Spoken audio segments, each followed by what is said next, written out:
আপনার মাধ্যমে আপনাদের কোটি কোটি দর্শককে আমার সালাম এবং শুভেচ্ছা জানাচ্ছি। আপনার সাথে আসলে আমি শুরুতেই আলোচনা করতে চাইবো পুঁজিবাজার নিয়ে, যেহেতু আমি মাত্র মার্কেটের ট্রেন্ডটি বলছিলাম। বর্তমানে মার্কেটের ট্রেন্ড দেখে আপনার অবজারভেশনটা কি যদি আমাদের বলতেন? আজকে যে চিত্র আপনি দেখালেন, এটা ওই বাংলাদেশ ব্যাংকের সার্কুলার প্রসূত আপনার এক ধরনের ফ্রাইট। এটা জাস্ট একটা ফ্রাইট।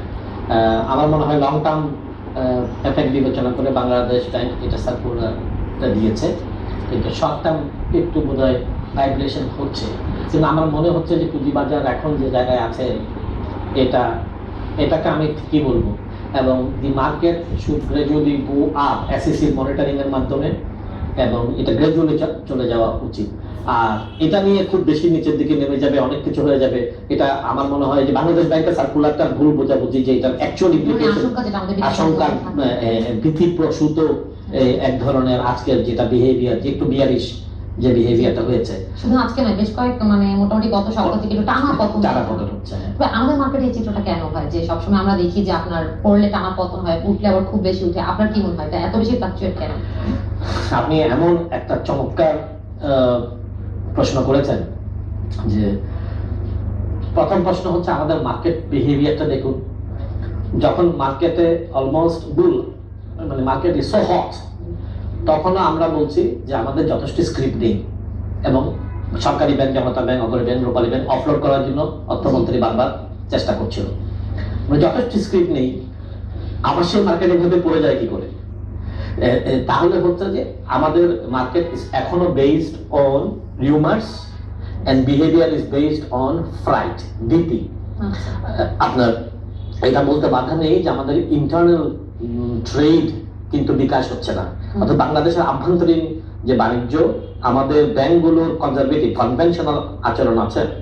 আমি একটা রূপালী ব্যাংকের পরিচালক হিসেবে কাজ করেছি, যে এরা তেলের মাথায় তেল দিচ্ছে। এরা আপনার নারী উদ্যোক্তা, যুবক উদ্যোক্তা, SME, small and medium enterprise কে যথেষ্ট লোন দিচ্ছে না। এতে হচ্ছে কি, আভ্যন্তরীণ মার্কেটে ইনভেস্টমেন্টের সুযোগ না থাকার কারণে মানুষ একটু স্টক মার্কেটকে স্টেবল দেখলে সব ওদিকে যায়। এই যে সব ওদিকে যাওয়া এবং এটাকে ট্রেড হিসেবে চিন্তা করে, ইটস এ ট্রেডিং, এইটা কিন্তু স্টক মার্কেটের মূল প্রিন্সিপাল বিরোধী। স্টক মার্কেট যে ইনভেস্ট করবে তাকে বুঝতে হবে সে একটা মিনিমাম পিরিয়ড সে রাখবে, তারপরে হোয়াটএভার 1 টাকা লাভ হোক, 10 টাকায়, 100 টাকায়। কিন্তু এখানে বিহেভিয়ার এরকম না, একটা ফরকাস্ট স্পেকুলেটিভ সাইকোলজি থেকে বাংলাদেশের স্টক মার্কেট এখনো বেরিয়ে আসেনি। সো এই জন্য আমি মনে করছি, আদারওয়াইজ এটা যথেষ্ট হয়েছে আমাদের স্টক মার্কেটের মানুষের শিক্ষা। আমার মনে হচ্ছে এটা এখন আস্তে আস্তে ফর্ম নিবে। কিন্তু তারপরে আমার মনে হচ্ছে এসইসি উচিত থাকবে স্টক মার্কেটটাকে একটা এফিশিয়েন্ট মার্কেট। থিওরিতে বলা হয় যে এফিশিয়েন্ট মার্কেট, যে চাহিদা বাড়ার সাথে সাথে দাম বাড়বে, চাহিদা কমলে দাম কমবে, ডিমান্ড এন্ড সাপ্লাই। কিন্তু আমাদের এখানে ডিমান্ড এন্ড সাপ্লাইটা মূল কথা নয়। দেখেন একটা সার্কুলার একটি প্যারামিটার পুরো সার্কামস্ট্যান্সেস কে চেঞ্জ করে দিচ্ছে। সো বাংলাদেশের স্টক মার্কেট, আমি বলবো যে আদার থিংস রিমেনিং সেম নয়, এখানে মেনি আদার থিংস, এবং বিশেষ করে সেনসিটিভ মার্কেট ইন্টারপ্রিটেশনস গুলো সঠিকভাবে হয় না। এই কোন একটা সার্কুলার, বাংলাদেশ ব্যাংকের কোন একটি নীতিমালার ব্যাখ্যাটা সঠিকভাবে হয় না। এই ক্ষেত্রে যদি বাংলাদেশ ব্যাংকের এই সার্কুলারটার কথাই যেহেতু আমরা এটা নিয়ে আলোচনা করছি, তো সার্কুলারটা যেটা হচ্ছে যে ব্যাংকের বিনিয়োগ সীমা বেঁধে দেওয়া হচ্ছে, সেক্ষেত্রে আপনার কি মনে হয় এই ক্ষেত্রে আপনি তাদের এই সার্কুলারটাকে কতটুকু সমর্থন করছেন? অতিরিক্ত সীমা যদি এখন দেখেন বাংলাদেশ ব্যাংক এটা লং টার্ম চিন্তা ভাবনা করে বুঝে শুনে করেছে, তাই এটাকে বিরোধিতা করার কোনো প্রশ্ন নেই। কিন্তু এটাকে পর্যায়ক্রমে, মানে এটার ইম্প্যাক্টটা, এটা সফট এক্সিকিউশনটার দিকে আমি মাননীয় গভর্নর মহোদয়, আমার অগ্রজ প্রতিম, আমি ওনার দৃষ্টি আকর্ষণ করবো যে যদি এটার ইম্প্যাক্টটা নেগেটিভ দিকে যায়, so it can be done in phases, যে এর মধ্যে নিয়ে আসতে হবে, কিন্তু এত সপ্তাহে বা 3 মাসে I think it can be solved. এটা বড় কোনো বিপর্যয় ডেকে আনবে না, আই এম কনফিডেন্ট। এটা এক ধরনের ভীতির কারণেই আপনার এটা হচ্ছে। আমরা কিন্তু বেশ কয়েক দিন ধরে আসলে পুঁজিবাজার যে চিত্রটা দেখছি, ব্যাংকের ক্ষেত্রে, যেটা আমরা ব্যাংক নিয়ে আলোচনা করছি, যে ব্যাংকের আসলে অবস্থা বেশ একটা ভালো নয়। সেই ক্ষেত্রে আপনার কি মনে হয় ব্যাংকের ক্ষেত্রে বিনিয়োগকারীদেরও তেমন আস্থা নেই, ব্যাংকগুলো আসলে অনেক 2010 এর ধসের পর থেকে ব্যাংকের প্রতি আসলে আস্থা বিনিয়োগকারীরা ফিরে পাচ্ছেন না। আপনি তো আমাকে আর একটু স্পষ্ট করবেন আপনার যে ব্যাংকের শেয়ারের দর আমরা দেখতে পাচ্ছি অনেকদিন ধরেই কম, আর সেক্ষেত্রে যদি আমরা খাত ভিত্তিক চিন্তা করি, আমাদের পুঁজিবাজারে সিমেন্ট খাত, জ্বালানি খাত, অনেকগুলো খাত রয়েছে, সবকিছু মিলিয়ে ব্যাংকিং খাতের অবস্থান মানে সেই ক্ষেত্রে বিনিয়োগকারীদের ঝোঁকটা কম ব্যাংকের শেয়ারের প্রতি। আপনার কি মনে হয় এই ক্ষেত্রে? আচ্ছা, আপনি দেখেন এই জায়গায় আমি আপনাকে ক্লারিফাইং কোশ্চেন করব। জি, আমাদের কোনো ব্যাংকে তো লালবাতি জ্বলেনি না, যেটা ম্যাক্সিমাম হয়েছে সেটা হচ্ছে যে হয়তো কেউ কেউ ডিভিডেন্ড আশাপ্রদ দেয়নি, কিন্তু এখন এবং ব্যাংকগুলো আন্ডার সিরিয়াস মনিটরিং থাকে, বাংলাদেশ ব্যাংকের গার্জিয়ানের মনিটরিং এ থাকে। ব্যাংকগুলো যেভাবে আপনার এই ব্যাংকের শেয়ার যত ম্যানিফোল্ডে চলে যাচ্ছিল, আপনার সেই প্রবণতাটা কমে আসছে। আমি তো মনে করি এটা মার্কেট কারেকশন, এবং আপনার ব্যাংকের দিকে সবাই ঝুঁকে পড়া এটাও তো ঠিক না। আচ্ছা দেখেন, স্টক মার্কেটের মেইন উদ্দেশ্য কি? স্টক মার্কেটের মেইন উদ্দেশ্য হচ্ছে জনগণের টাকাটা শিল্পায়নের দিকে যাওয়া। সবার আপনার আমার আমাদের ছোট ছোট পুঁজি বড় শিল্পের দিকে যাবে। সমস্ত পুঁজি যদি ব্যাংকের দিকে চলে যায়, আমি মনে করি সেটা দেশের অর্থনীতির জন্য ভয়াবহ। তখন ব্যাংকের পারমিশন দেখবেন যে এখন যেরকম যে আমরা বলে থাকি যে বড়লোক দ্রুত হতে হলে ব্যাংকের লাইসেন্স পেলেই ভালো, তখন দেখবেন যে আরো বেশি লাইসেন্স প্রবণতা হবে। কিন্তু এখন যেগুলো নিউ জেনারেশন ব্যাংক এসছে, তারা কিন্তু আপনার এক ধরনের কম্পিটিশন ফেস করছে। I congratulate that. কারণ হচ্ছে ব্যাংকের লাইসেন্স পেলেই যে একদম 10 টাকার শেয়ার 100 টাকা, 80 টাকা, 200 টাকা হয়ে যাবে এবং অনেক পুঁজি চলে আসবে, এটা কিন্তু সুস্থ মার্কেটের পরিচয় নয়। এবং তাই আমি যা কিছু হচ্ছে বাংলাদেশ এগুলো কিন্তু ম্যাচিউর হচ্ছে।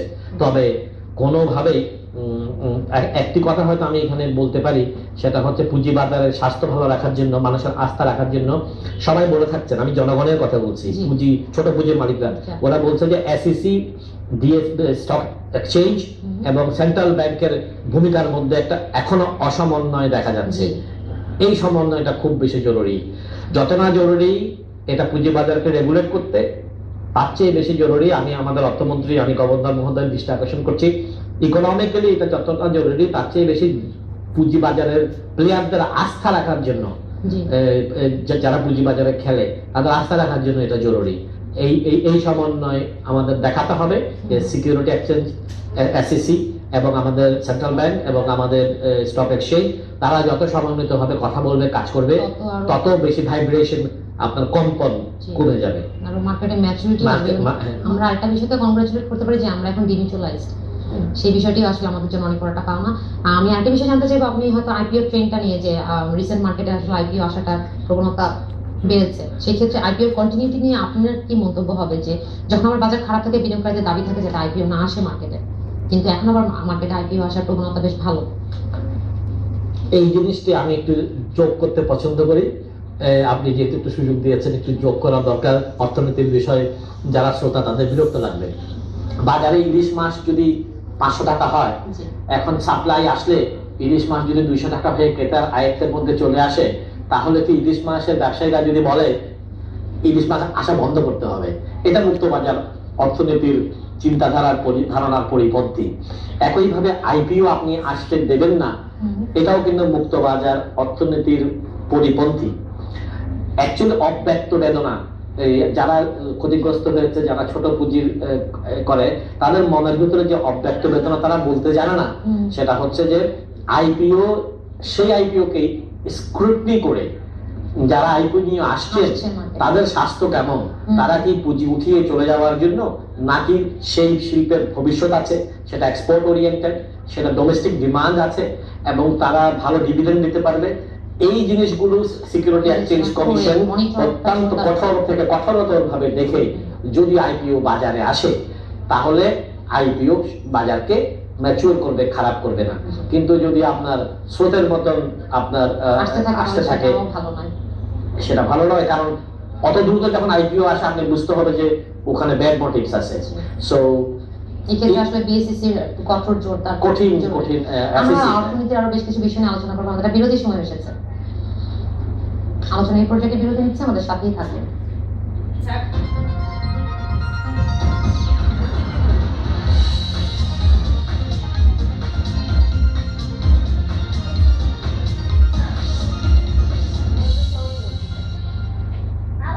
হাই, আমি নীরব, অনার্স সেকেন্ড ইয়ার করছি, আর এটা হচ্ছে আমার ওয়েলএক্স সাকসেস স্টোরি। আমি আমার পুরনো ফোনটা বেচতে দোকানে গেলাম, কিন্তু সেখানে ভালো দামও পেলাম না।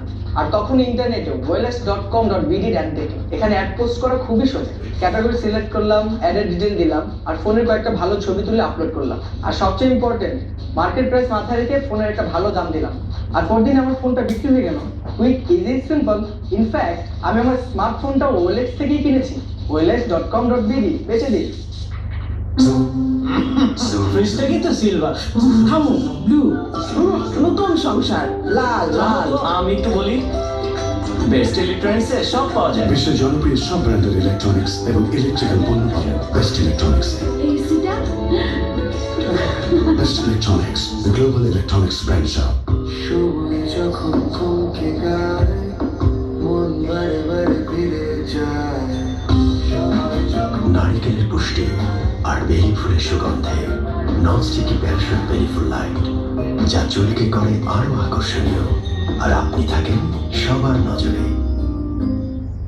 আবিষ্কার করুন পন্ডস হোয়াইট বিউটি, যুগান্তকারী জেল হোয়াইট ফর্মুলা সমৃদ্ধ। ত্বকের গভীরে পৌঁছে উৎস থেকে কাজ করে সবচেয়ে কঠিন দাগটিকেও দূর করে ত্বকে আনে স্পটলেস উজ্জ্বলাভা ভেতর থেকে। পন্ডস হোয়াইট বিউটি, স্পটলেস উজ্জ্বলাভা মাত্র 7 দিনে। এখন পন্ডস হোয়াইট বিউটি 115 টাকার প্যাকেও পাওয়া যাচ্ছে। E is equal to EP, okay? That's the equation.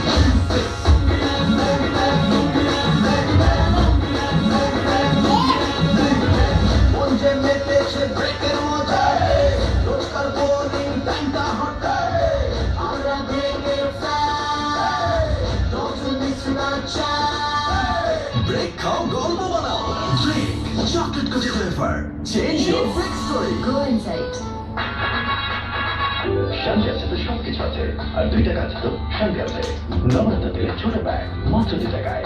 মাথা ব্যথা টেনশন অনেকটা ভুলে থাকো ঠান্ডা ঠান্ডা কুল কুল। অভিনন্দন, ফেয়ার এন্ড লাভলি একটি নতুন ক্রিমের কাছে হেরে গেছে। তো এত খুশির কি আছে? ফেয়ার এন্ড লাভলি জিতে গেল না, তাহলে হারলোটাকে Fair and Lovely. Fair and Lovely কে হারিয়েছে সবসময় সেরা নতুন ফেয়ার এন্ড লাভলি। সবসময় সেরা নতুন fair and lovely advance formula, যা দেয় আমাদের সেরা ফেয়ারনেস ট্রিটমেন্ট। তো আপনি ট্রাই করেছেন? ফেয়ার এন্ড লাভলি আমাদের সেরা ফর্মুলা।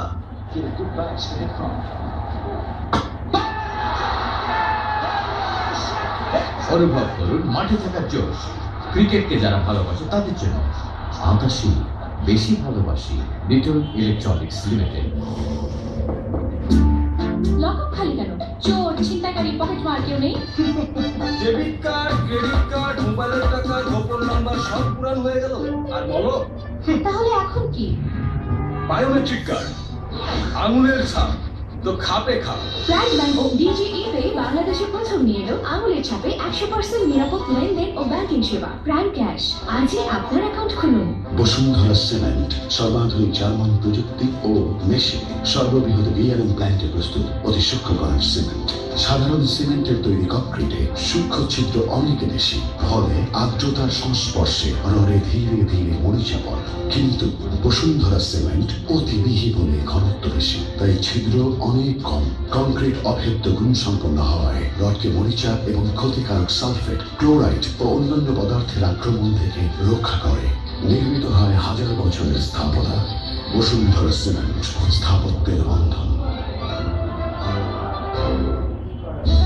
এখন দিনে ফেয়ার এন্ড লাভলি অ্যাডভান্সড মাল্টিভিটামিনের পাশাপাশি রাতে ব্যবহার করুন নতুন fair and lovely night fairness treatment.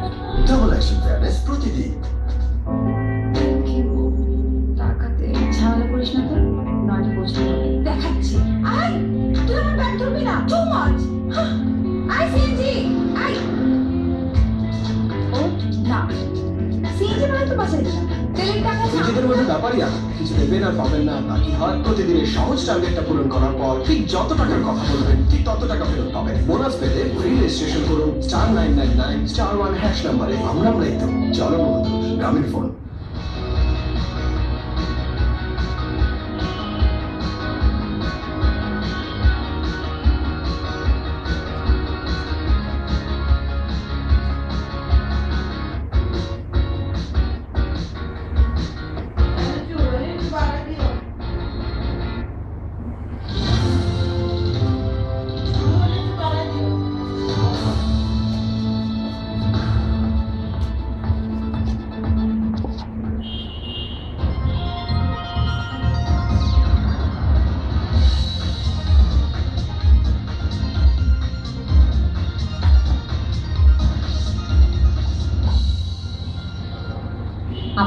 ব্যবসা পাতি সারাদিনে। বিরতিতে যাওয়ার আগে পুঁজিবাজার ও অর্থনীতির বিভিন্ন বিষয় নিয়ে আলোচনা করছিলাম চট্টগ্রাম বিশ্ববিদ্যালয়ের মার্কেটিং বিভাগের অধ্যাপক সৈয়দ আহসানুল আলম পারভেজের সাথে। তার সাথে আলোচনা আবারও ফিরছি। জনাব পারভেজ, বিরতিতে যাওয়ার আগে বলছিলাম যে বিরতির পরে আমরা অর্থনীতির বিভিন্ন বিষয় নিয়ে আলোচনা করব। এখন বর্তমানে আমাদের অর্থনীতির অবস্থা নিয়ে আপনি কি মন্তব্য করবেন? ধন্যবাদ। আপনার কেউ তো অস্বীকার করবে না, কেউ অস্বীকার করবে না যে আমাদের অর্থনীতি রাজনৈতিক অসন্তোষের আঘাতে জর্জরিত। We have all gone through that last year. এটার সঙ্গে আছে কিন্তু আমাদের গ্যাস এবং শিল্পায়নের শিল্পপতিদের জন্য আর বিদ্যুতের সংকটটা। কিন্তু স্টিল আমাদের অর্থনীতি কেন ভালো অবস্থায় আছে সেটার একটা মূল কারণ হচ্ছে আমাদের অর্থনীতির মেইন কন্ট্রিবিউটর কিন্তু private sector, so they are doing fine. কিন্তু যে জিনিসটা আমি সরকারের দৃষ্টি আকর্ষণ করতে চাচ্ছি সেটা হচ্ছে আমাদের অর্থনীতির যে ফাউন্ডেশন, এর মধ্যে একটা হচ্ছে garments, export and garments. Export in the form of garments সবচেয়ে বেশি আপনার ভূমিকা রাখছে। কিন্তু গার্মেন্টস শিল্পপতিরা কিন্তু আপনার কমপ্লায়েন্স, আপনার তাদের যে এনার্জি, বিদ্যুৎ অথবা ডিজেলের গ্যাস সংকট, এগুলো নিয়ে এবং কখনো কখনো শ্রমিক অসন্তোষ নিয়ে তারা আপনার জর্জরিত আছে। তারা কিন্তু চাপের মধ্যে আছে। পাশাপাশি দুর্ঘটনাগুলো রয়েছে, Rana Plaza, Tazreen fashion, compliance ইস্যুসগুলো। এখন তাদের চাপ বললে আমি অর্থনীতিবিদদেরকে স্মরণ করিয়ে দেবো যে তাদের গলায় যদি ফাঁস আসে, এই ফাঁস কিন্তু জাতির গলায় আসবে, কারণ ওটা আমাদের ওয়ান অফ দ্য মেইন আপনার ফাউন্ডেশন। সো আমার মনে হচ্ছে ওদেরকে বিকল্প এনার্জির জন্য আপনার সহায়তা করতে হবে। ডিজেলের ভর্তুকি দেওয়াটা সম্ভব না, এটা অন্য দেশে চলে যাবে। LNG, liquefied natural gas, LNG can be alternative sources of energy. আমি আমাদের পরিকল্পনার জন্য যারা দায়ী আছেন, আমি আপনার তাদেরকে আমি দৃষ্টি আকর্ষণ করছি যে এলএনজির সুযোগটা, এলএনজি স্থাপন করে, এলএনজি ইউনিট স্থাপন করে স্বীয় ফ্যাক্টরি তাদের নিজস্ব আপনার জন্য বিদ্যুতের এনার্জির ব্যবস্থা করবে। এটা একটি বিষয়। আরেকটি বিষয় নিয়ে আমার খুব দুশ্চিন্তা হচ্ছে, সেটা হচ্ছে আমরা কিন্তু এখনো আত্মতৃপ্তির মধ্যে আছি যে আমাদের রেমিটেন্স ভালো অবস্থায় আছে। রেমিটেন্স ভালো অবস্থায় থাকার কারণে হচ্ছে আমাদের বাংলাদেশ ব্যাংক এবং আমাদের ব্যাংকিং চ্যানেলে প্রণোদনামূলক কাজের জন্য মানুষ অফিসিয়াল চ্যানেলে টাকা পাঠাচ্ছে, এক। এবং আপনার মেইন আমি এটাকে যদি বলি, কিন্তু it is in the rise. কিন্তু আমাদেরকে একটা সেম টাইম জানতে হবে, আমরা আপনাদের মাধ্যমে, সংবাদপত্রের মাধ্যমে জেনেছি যে সৌদি আরবে, দুবাইতে, এমিরেটসে এবং আরো কিছু কিছু দেশে আমাদের ভিসা বন্ধ হয়ে গেছে। তাহলে যদি আমাদের human resource export in the rise না হয়, তাহলে এই টাইম টু কাম যে আপনার আমাদের রেমিটেন্স নিচে নেমে যাবে। সো আবার এইখানে টকশোতে হাউ কাউ হইচই হবে। So before such thing happens, foreign মিনিস্টারের এখনই উচিত হবে আমাদের লেবার মিনিস্ট্রির সাথে মিলে আমাদের হিউম্যান রিসোর্স এক্সপোর্টের বাস্কেট তাকে আপনার বড় করার। এই দুটো জিনিস কিন্তু আমি মেইনলি মনে করি। আরেকটা জিনিস হচ্ছে যে আমরা ভালো অবস্থায় আছি, কিন্তু কোথাও যেন মনে হচ্ছে সবাই কিন্তু একমত হচ্ছে না যে আমাদের ইনভেস্টমেন্টের জন্য আপনার ভালো একটা পরিবেশ আছে। এই জায়গায় আমি তিনটি জিনিস বলবো, সেটা হচ্ছে আমাদের এখানে ব্যাংকগুলো বড় আকারে যেসব লোন দিয়েছিল সেই লোনগুলো ভালো পারফর্ম করছে না। তারপরে আপনার হলমার্কের মতন দুর্ঘটনা, বিসমিল্লাহ গ্রুপের মতন দুর্ঘটনা ব্যাংকিং সেক্টরকে প্রশ্নবিদ্ধ করছে। আর এটা গেল প্রশ্ন। আমি ব্যাংকের একজন সাবেক ডিরেক্টর হিসেবে বলতে চাই যে ব্যাংকিং সেক্টরকে তার কনভেনশনাল চিন্তা ভাবনা থেকে বেরিয়ে না আসলে অর্থনীতি জাগবে না। সেটা হচ্ছে ওরা তেলের মাথায় তেল দিতে যায়, ওরা লার্জার ইউনিট, শত কোটি টাকার উপরকে ইনভেস্টমেন্ট করতে চায়। তারা এসএমই এবং আপনার মহিলা উদ্যোক্তা এবং যুব উদ্যোক্তা। এই ক্ষেত্রে কিন্তু গতকালকে শিল্পমন্ত্রী বৈঠক করেছেন এবং সেখানে তিনি বলেছেন যে আমাদের দেশে এখন বিনিয়োগকে ত্বরান্বিত করছে যেটা হচ্ছে ব্যাংকের উচ্চ সুদের হার, যার কারণে আমাদের এখন বিনিয়োগ বান্ধব পরিবেশ সৃষ্টি হচ্ছে না। আর যেটা হচ্ছে অর্থনীতির অন্যান্য জায়গাগুলো ভালো থাকলেও বিনিয়োগে আমাদের অবস্থা কিন্তু খুবই নাজুক। শিল্পমন্ত্রী যেহেতু অনেক অভিজ্ঞ এবং একজন রাজনৈতিক ব্যক্তি, আই থিঙ্ক হি আন্ডারস্ট্যান্ডস যেটাকে ইনভেস্টিং ইন পিপল বলে। এখন ব্যাংক থেকে আমরা যেটা করছি সেটা হচ্ছে ইনভেস্টিং, আমি আসতেছি, এখন যেটা আমাদের ব্যাংকে হয় সেটাকে থিওরিটিক্যালি আমরা বলি ইনভেস্টিং ইন ফ্যামিলিজ। তার মানে 80-20 রুলস, ব্যাংকের 80% টাকা থাকতেছে 20% ক্লায়েন্টের কাছে। আমরা জিনিসটাকে রিভার্স করতে চাই আস্তে আস্তে, যে ব্যাংকের 80% টাকা থাকবে 30-40 ভাগ ক্লায়েন্টের কাছে। আর এত উচ্চ সুদ নিয়ে বিতর্ক আমি বলবো না, ব্যাংকের ডিরেক্টর আমাকে বলে যে আমরা কি তাহলে ব্যবসা করবো না, কিন্তু আমার ধারণা হচ্ছে আমি তাদের প্রতি উদাত্ত আহ্বান জানাবো, আপনার 18-20% কম্পাউন্ডেড ইন্টারেস্টে আপনাদের জন্য সুবিধাজনক হলো ব্যবসায়ীরা এত হাইয়ার কস্ট অফ ক্যাপিটাল দিয়ে ব্যবসা করতে পারবে না, আপনাদেরকে সেটাও ভাবতে হবে। তো এই জায়গায় ব্যাংকিং ম্যানেজমেন্টটাকে এবং আপনার ক্লাসিফাইড লোনকে এবং তাদের প্রভিশনসকে ইফিশিয়েন্টলি চালিয়ে কুশন যেটা 3% তারা রাখে সেটাকে তাদেরকে আমরাও কমিয়ে আনতে হবে। তেমনটাই প্রত্যাশা করবো। আপনাকে অসংখ্য ধন্যবাদ আমাদের অনুষ্ঠানে সময় দেওয়ার জন্য। আপনাকেও ধন্যবাদ এই চমৎকার এই আলাপ আলোচনার সুযোগ দেওয়ার জন্য। আজ আলোচনা এখানে শেষ করছি। এই পর্যন্ত সংবাদ বিরতি, সংবাদের পর খাতুন মঞ্চ থেকে মতিঝিল দেখার আমন্ত্রণ রইল।